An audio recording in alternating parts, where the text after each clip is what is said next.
pessoal do Facilitando a Medicina, tudo bom com vocês? Eu sou Cleverson Delvecq e a gente vai para mais uma aula referente à hematologia, essa playlist que estamos fazendo só sobre o estudo do sangue. Então, se eu te ajudar de alguma forma, você quiser receber mais conteúdos e mais videoaulas, se inscreve aqui no canal, galera. Esse botãozinho vermelhinho que fica embaixo do vídeo, deixa seu joinha e vamos ao que interessa. Hoje vamos falar sobre anemias da doença crônica. Aí você pensa, como assim anemias na doença crônica? Galera, é fácil. É só você pensar, nós temos um paciente, um indivíduo, que ele tem alguma doença, alguma enfermidade ali que é crônica. Pode ser por uma bactéria, como por exemplo uma tuberculose, pode ser um carcinoma, um problema maligno, ou até mesmo ele pode ter ali alguma doença não infecciosa, como o lúpus, artrites, etc. E essa enfermidade que ele possui vai levar como consequência secundária uma anemia. E é isso que a gente vai entender agora. Agora, galera, agora que a gente já sabe o que seria essa anemia na doença crônica, eu quero que você lembre uma substância. Ou se você não sabe, você vai entender agora. Que é uma substância importante nesse contexto chamada hepcidina. Essa hepcidina é uma substância produzida no nosso fígado e ela tem a principal função de regulação da concentração de ferro no nosso corpo e também na absorção dele no nosso intestino. Agora, em que situações essa hepcidina, essa substância, estaria elevada, ou seja, estaria atuando? Principalmente quando nós temos um ferro ou a concentração de ferro sérico elevada, ou seja, muito ferro no sangue, e também quando eu tenho uma grande absorção de ferro no corpo. Aí que entra a ação dessa hepcidina para, de certa forma, inibir essa absorção, já que já tem muito ferro ali. Ela também vai atuar quando tiver um processo inflamatório. Vamos entender isso melhor agora. Galera, isso é importantíssimo.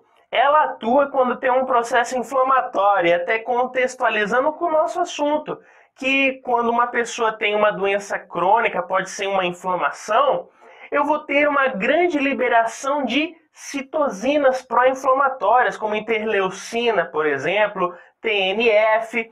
E o grande problema é que essas interleucinas, essas citocinas, vão elevar muito essa hepcidina. E essa hepcidina vai o quê? Levar a uma diminuição do ferro desse indivíduo. E qual a importância do ferro no nosso corpo? Lembre-se que o ferro ele é fundamental para o transporte de oxigênio no nosso corpo. O transporte de oxigênio para as células, já que esse ferro está ligado à hemoglobina dentro dos nossos glóbulos vermelhos, dentro das nossas hemácias. Então, se eu diminuo o ferro, pode ser, dependendo da situação, se for uma doença crônica realmente, levaria a uma anemia nesse indivíduo. Então, galera, quando eu tenho um processo inflamatório, devido à liberação de citocinas, eu vou ter elevado essa hepcidina. Galera, para a gente entender muito melhor ainda essa situação, é importante a gente lembrar como que ocorre a absorção desse ferro. Primeiro, a gente vai ingerir um alimento que tenha ferro. Ele passa pelo estômago, chega no intestino. E aí que é o importante. Por quê? Porque esse ferro no nosso intestino, existe a ferroportina, que seria como se fosse uma porta que possibilita esse ferro ingressar pelo intestino ao nosso corpo, alcançando a corrente sanguínea. E a hepcidina, essa substância que a gente falou, ela atua exatamente sobre essa ferroportina, inibindo, fazendo com que essa porta que a gente falou, a ferroportina, esteja fechada para o ferro. E assim eu não consigo fazer com que esse ferro seja absorvido e ele será eliminado. E de certa forma impedindo até que ele ingresse no sangue e se ligue à transferrina. Beleza? Então lembre-se, a hepcidina inibe a absorção desse ferro. Galera, outra característica dessa hepcidina é que ela, de certa forma, vai inibir a liberação de ferro dos seus estoques. Aí você pensa, onde vai ser estocado o ferro? Esse elemento importante que a gente já falou que tem uma função de transportar oxigênio dentro das hemácias ligado à hemoglobina. Aonde ele é estocado, galera? Quando eu tenho uma grande quantidade de ferro no sangue, ele vai lá para a medula óssea principalmente e vai ser estocado nessa medula óssea como forma de ferritina. Outra forma que a gente pode encontrar esse ferro é dentro da hemácia mesmo, dentro dos nossos glóbulos vermelhos. Então pensa, quantos glóbulos vermelhos não tem dentro do nosso corpo, né? Dentro do sangue? São milhares. Então, galera, eu tenho muito ferro dentro dessas hemácias. Aí você pensa, olha, essa hemácia geralmente ela dura 120 dias, é o normal dela. Depois desses 120 dias, ela chega no nosso baço e vai ser destruída após o macrófago desse baço fagocitar ela e destruir. E esse ferro que estava dentro da hemácia vai estar dentro agora desse macrófago para posteriormente eu fazer uma reciclagem e reutilizar ele. Beleza? Agora, a gente já sabe onde tem esse ferro. Provavelmente dentro da medula óssea ou dentro do macrófago, que a gente falou ali, né, realmente no baço, onde essa hemácia foi fagocitada. Aí lembra que a gente falou? A hepcidina, ela faz o quê? Ela inibe a liberação do ferro dos locais de estoque. Então ela vai inibir aonde? Ela vai inibir exatamente lá na medula óssea, a liberação do ferro, e também ali naquele macrófago que fagocitou aquela hemácia, ele vai fazer com que aquele ferro da hemácia que foi fagocitada fique aprisionado dentro desse macrófago. Então, eu não vou conseguir liberar o ferro para o sangue. Então, o ferro sérico ficará baixo.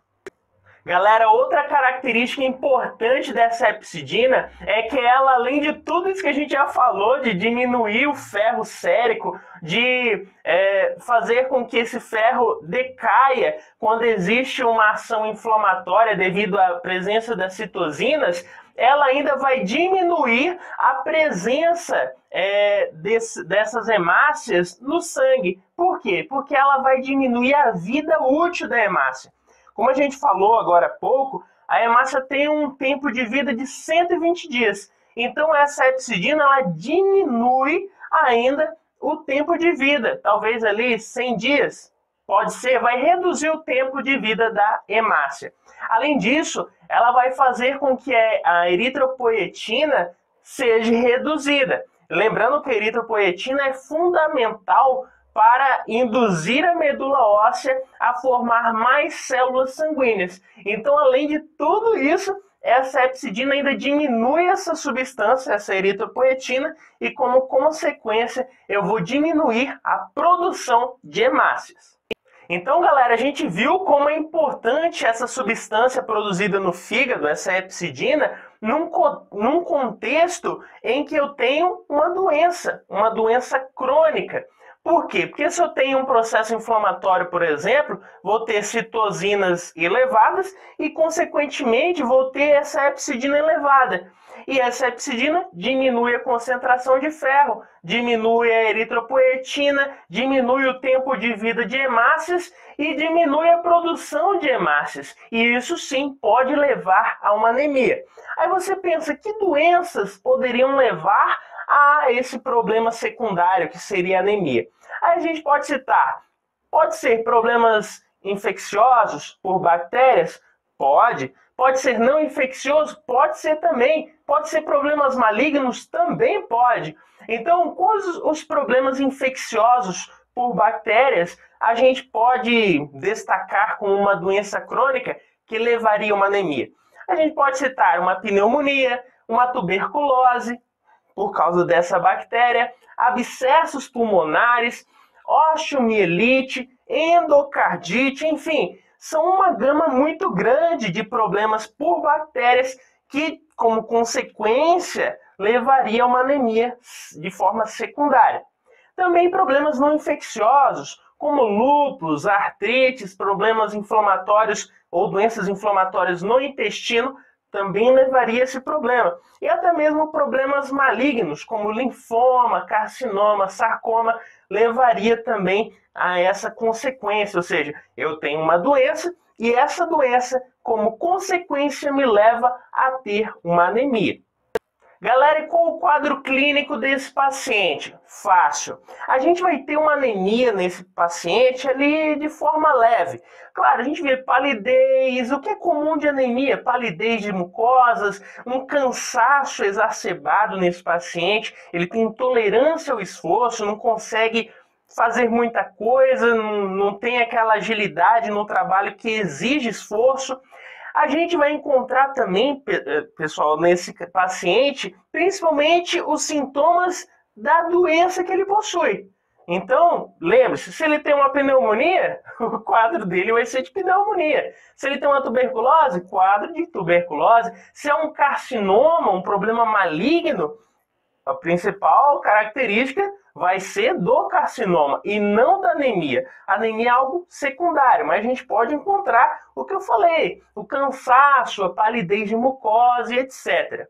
Lembrando que essa anemia ela vem aí progressiva com o quadro do paciente, ou seja, pode ser algo ali de coisa demorada, né? Pode ser coisa que vai evoluindo com o tempo. Não é algo imediato, né? Vai ser com o tempo. Também a gente pode encontrar associado a essa anemia no quadro clínico sangramentos crônicos. Por exemplo, se um paciente tem um câncer de intestino ou no trato gastrointestinal, isso levaria a vários sangramentos. E esses sangramentos levaria a perda de hemácias e, como consequência, também colaboraria para essa anemia. E até mesmo um caso de desnutrição, um caso ali onde o paciente não tem uma nutrição adequada para o caso que ele está passando naquele momento. Então, pessoal, lembre-se, o principal sintoma é da doença que ele possui, associando junto a isso a anemia, que vai ser ali um quadro mais ameno, porém, bem a longo prazo, a gente vai acompanhar e ver esses quadros no paciente. E o diagnóstico, galera, o que a gente vê? Olha, a gente tem que ver por meio de um exame de sangue, um hemograma, que geralmente esse paciente vai ser normocítico e normocrômico, ou seja, o VCM e o HCM dele. O VCM, volume corpuscular médio, vai ter o seu tamanho normal, ou seja, a hemácia vai ter um tamanho normal. Então, é uma anemia geralmente normocítica. Mas em 1/3 dos pacientes, a gente pode encontrar uma forma microcítica, ou seja, o tamanho dessas hemácias estaria reduzido. Nós vamos ter também, galera, os reticulócitos, nesse caso, reduzido. O ferro sérico, claramente, a gente viu que a hepcidina diminui a concentração de ferro, então o ferro sérico diminuído também. Mas a ferritina ela pode estar elevada ou normal. Por quê, galera? Porque a ferritina ela é uma substância de fase aguda em quadros inflamatórios. Então, a ferritina pode estar elevada. E o tratamento, galera, o que a gente faz? Olha, se o paciente tem uma doença crônica, eu tenho que tratar esse problema. Se ele tem pneumonia, tratar a pneumonia. Uma tuberculose, tratar tuberculose. Não vai adiantar eu administrar ferro nesse paciente que não vai resolver nada. Eu tenho que tratar o problema de origem, a doença que ele possui, a doença crônica. E claro, em alguns casos, pode ser que administrar a eritropoetina de certa forma ajude esse paciente, mas o principal é tratar a doença de origem. Outro ponto que a gente pode citar, não tem muita relação com o que a gente falou, mas seria a doença de insuficiência renal, uma doença relacionada aos rins, onde a gente acaba diminuindo a produção da eritropoetina. E lembrando que a eritropoetina é fundamental para quê?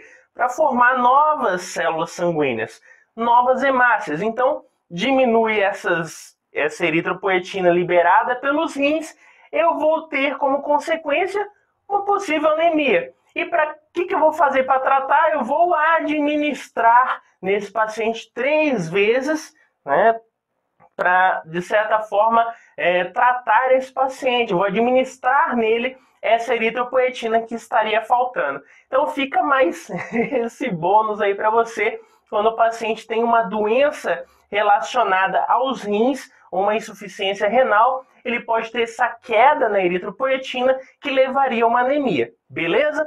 Então, pessoal, é praticamente isso que a gente tem a destacar sobre essas anemias na doença crônica.